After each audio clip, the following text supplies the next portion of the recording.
Welcome back, Libromaniacs. So today we're going to be talking about the Seirim in the Bible. Who are the Seirim? Well, there's a good answer for that. Now, if you typed in Seirim to a search engine, any search engine, Seirim, it's going to take you, most people are going to go the easy route and say, oh, look what's right at the top there. An online encyclopedia. And in that, it will say the Seirim are goats. Actually, we don't have to hypothesize and go off of memory. We can. So, online you'll see things like it's the ordinary word for he-goat, and it's not always clear what the word's original meaning might have been. They were understood in early Jewish thought, represented by the Targumim and 3 Baruch, as being demons. Okay, demons they are. And then it says also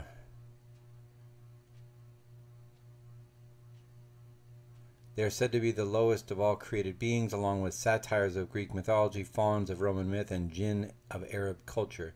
Satyrs and fauns are basically the same thing. It's those pan, half goat, half men things.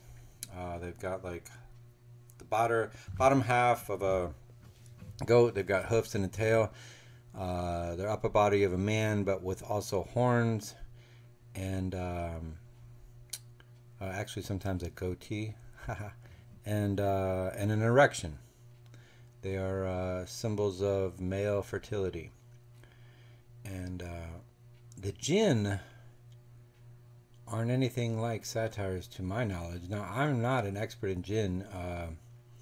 I do know it is probably pronounced with a DJ sound, a jinn. And those I always just thought were like ghosts or spirits or sprites or something. They could be good, they could be bad. And sometimes they caused buzzing. Like in the desert, you would sometimes hear this electric buzzing, and they'd be like, oh, that's the jinn. So whatever that is. So that's completely different than satyrs and fauns.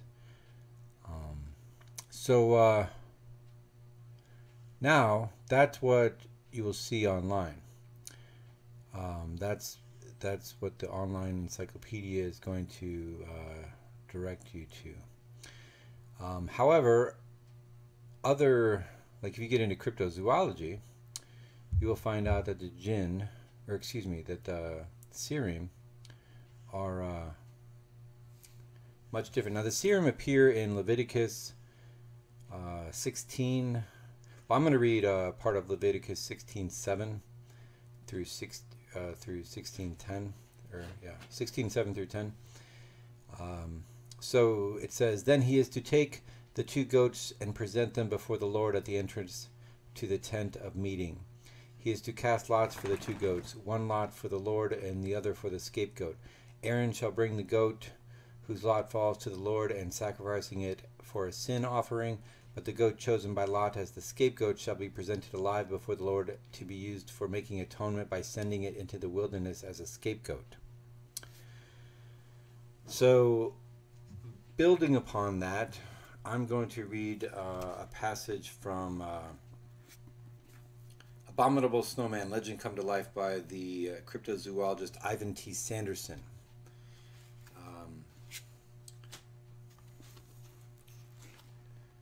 I'm going to be reading a little bit from page 379 and then a paragraph and a half on page 380. Our main concern must, however, rest with the creatures who terrified the Israelites during the exodus from Egypt and their period of wandering in the Sinai desert. These were the Seirim, the destroyers, who had been known to the patriarchs Abraham, Isaac, and Jacob as the Seirim, the hairy ones. Now on page 380, a composite physiological picture of the hairy ones shows us that they were hominids, and indeed were close enough to modern man to be capable of intermarrying with other human races. They had long arms and a mass of reddish hair covering their bodies, darker about the head than below. They attained a height of about 4.5 feet, par for those days, I'm told, like the stone hounds of Aram. I'm not familiar with the stone hounds of Aram. Beneath the shaggy exterior, the bone structure was clearly evident, particularly on the legs, which were short and very straight, the elbow, neck, and heel joints being unusually large. The habitat of this race is definitely known to have been restricted to the Sinai Peninsula. There are similar beings known to have lived in the south of Egypt, but the history of the hairy ones, as the Raya Mahima remarked, was apparently bound up closely with that of the Israelites, who had to cross their territory to get to Egypt. And inasmuch as the Israelites were relatively poor farmers, they were dependent upon Egyptian trade for their sustenance in years of famine, and until the time of the Babylonian invasions. This limited habitat will, at any rate, account for the fact that the hairy ones never harassed the Egyptian homeland. But just as they threatened war against Jacob and their candidate had been, But just as they threatened war against Jacob after their candidate had been defeated in the election of a nomad chieftain, which was, after all, the political role of the patriarchy, they had no intention of allowing the Israelites to dwell in peace after the latter had made good their escape from Pharaoh. So intense was the onslaught that within days of the Exodus the Israelites were forced to dig trenches and cover them with branches as to protect themselves from the stone-throwing barrage of the hairy ones.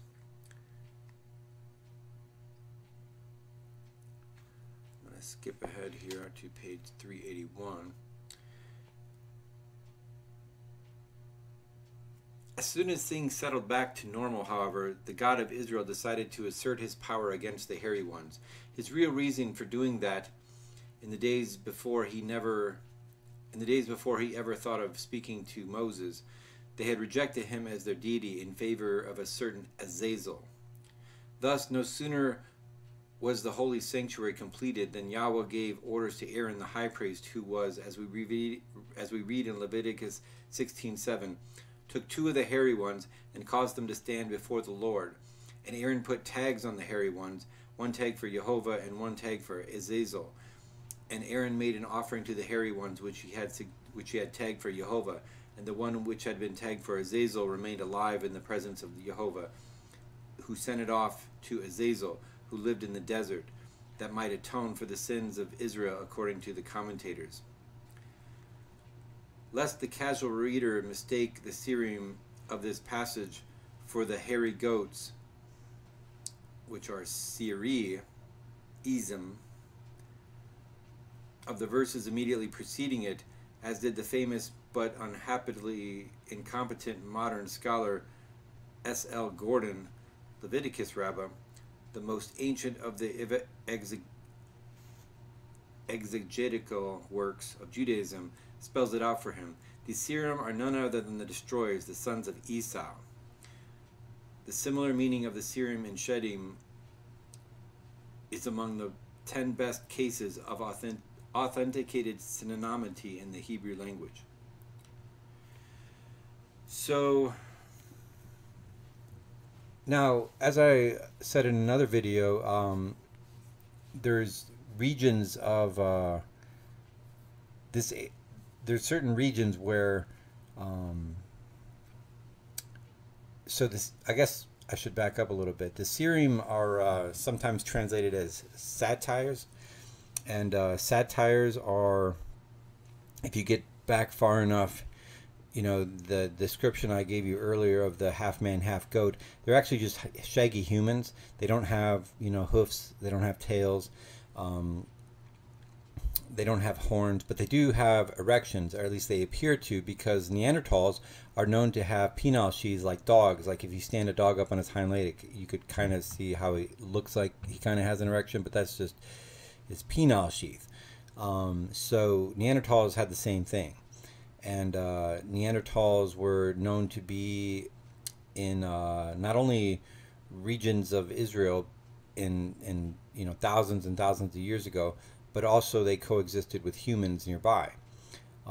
So we're reading in Leviticus then that these sacrifices were of essentially Neanderthals.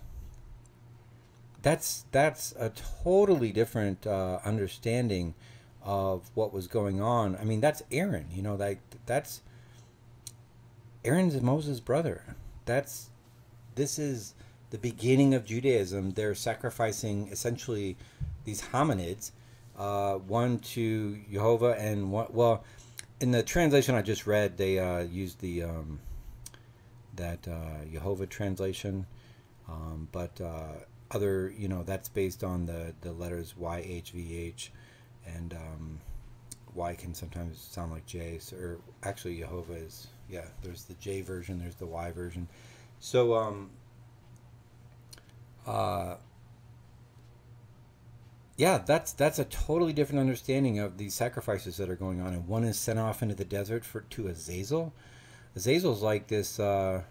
Azazel appears in the book of Enoch as a fallen angel who teaches mankind the arts of war, and also teaches women how to beautify themselves with like face paint.